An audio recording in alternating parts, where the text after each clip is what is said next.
Nag-ingon ang atong tubag sa Salmo sa to, magpuyo ako diha sa balay sa Ginoo sa tanang mga adlaw sa akong kinabuhi. Ganahan mong mupuyo sa balay sa Ginoo.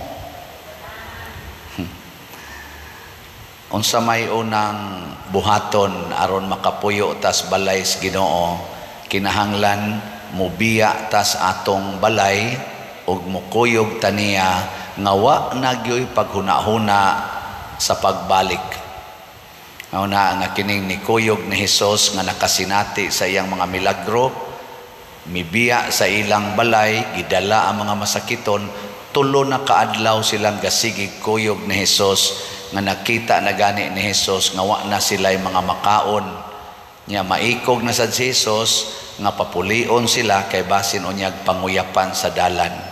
Pasabot nakafocus na sila ni Hesus, gusto na gid silang mopuyo kuyog ni Hesus. Ambot pila ka kabuok nato ang dunay kinaiya niini nga kana bang di na ta maghuna-huna nga mukaon pata, din ata maghuna-huna nga mabuhi pata, basta lang yun kuyog tas Ginoo. Mausan ni ang gihulagway ni Propeta Isaías diri sa atong unang pagbasa nga miingon siya, dito ni atong bukid sa Ginoo sa iyang gingharian, maghikay siya glami ang pagkaon niya, magsigi ra gid ta ditog kaon kuyog niya unya ang atong mga kasakit mawagtang, ang tanan natong mga kaguol mahanaw. Mao ni siya ang hulagway sa tao nga nagsigi og kuyog sa Ginoo. Pero hain man ang balay sa Ginoo samtang ni ata dinhis kalibutan. Hibaw mo hain ang balay sa Ginoo naa sa atong kasing-kasing. So kung moingon ta nga magpuyo ko sa balay sa Ginoo sa tanang adlaw sa akong kinabuhi, pasabot ang Ginoo akong papuyon sa akong kasing-kasing. Dili nako mabalaka bahin anang pagkaon, bahin anang kwarta, bahin anang mga kaayuhan, kay ang importante ang Ginoo nagpuyo nato. Kung ayuhon ta niya sa atong sakit, maayo ra gyud ta. Kung iya sadtang sulbaron ang ato mga problema, masulbad ra gyud na.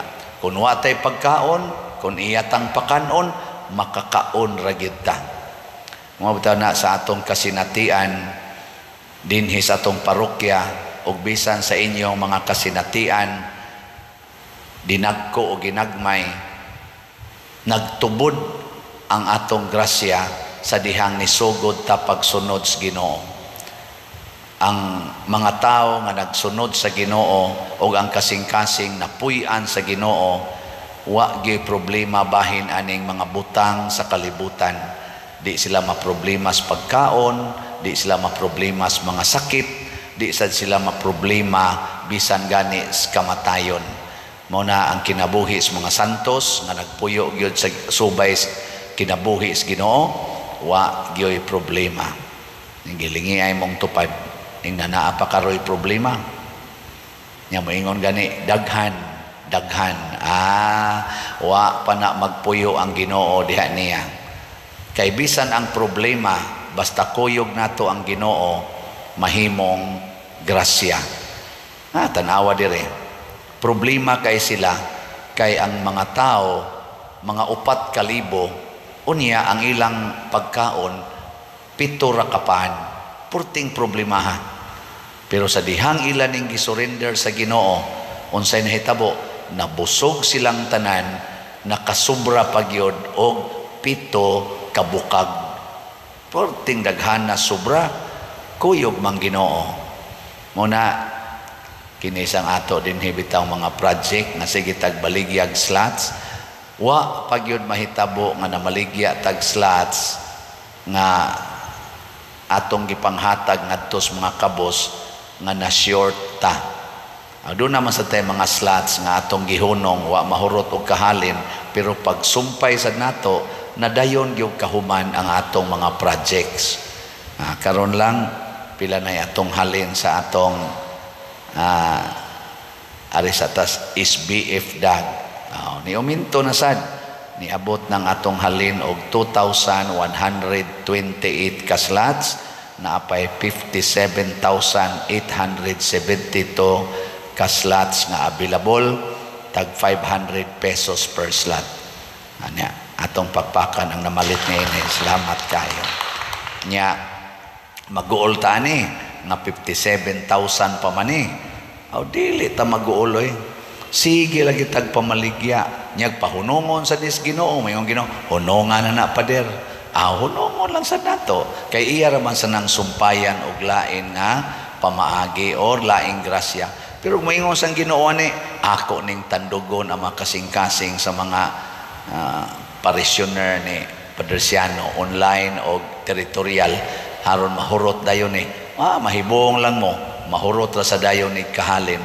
Iya gyud pagbuot sa ato sang sitiyo, sa atong ipamaligya nga slots para sa pag-ayo sa mga balay nga atong gustong ayuhon, mga 140 ni kabalay atong ayuhonon, na nasa tayhalin nga 52,368 ka slots, na analay 11,632 ka slots nga available, tag 100 pesos per slot. Kutobra ni karong December 25, basin pag mahurot na ni, kay mura mag daghan-daghan naman ang nahalin. So ato na sang pakpakan ang nakapalit ni ini. Salamat kayo ha. Karon ato ning isangyaw ngadto sa uban nga ang Ginoo mao gyud atong sundon, mao atong kuyugan aron ang tanan sa atong kinabuhi mahimog yung abunda, way problema, ug naagyod kanunay ang kalinaw ug kalipay. Mao bitaw sa pamilya, kung ang ginikanan, ang kasing-kasing gipuy-ag Ginoo, mutakod na sa inyong mga anak. Pero magsigi gani mo giyaw-yaw, sige mo giyaw-yaw, gipuy-an na mo direk demonyo, mutakod sa nas inyong mga anak. Dinhi sad sa atong mga katilingban, bisan dinhi simbahan, ug ang atong mga kasing-kasing gipuy-ag Ginoo, mutakod sa dis atong mga parishioners. Pero kung dili gani, mutakod sad ang yawanon ngadtos uban. So atong iyampo kini karong panghitabo nga murag makalilisang na kaayo, linog didto sa Surigao, linog dapit sa Davao, linog gubat, kamatay. Mahadlok ba yata ko nato yung tawhanon nga hunahuna, pero kung kuyog ang Ginoo din hinato, bisag unsa pay mahitabo sa tong palibot, relax ra gyud ta, kaysa katapusan musulod gyud ta sa bukid sa Ginoo, sa gingharian sa Ginoo. Dili ni maoy ato dinhing permanenteng lugar, sayod ta nagpanaw ra ta padulong sa permanenteng lugar. Ug samtang nagpanaw ta, maghinatagay ta, mag-alagaray ta, maghigugmaay ta. Manindog.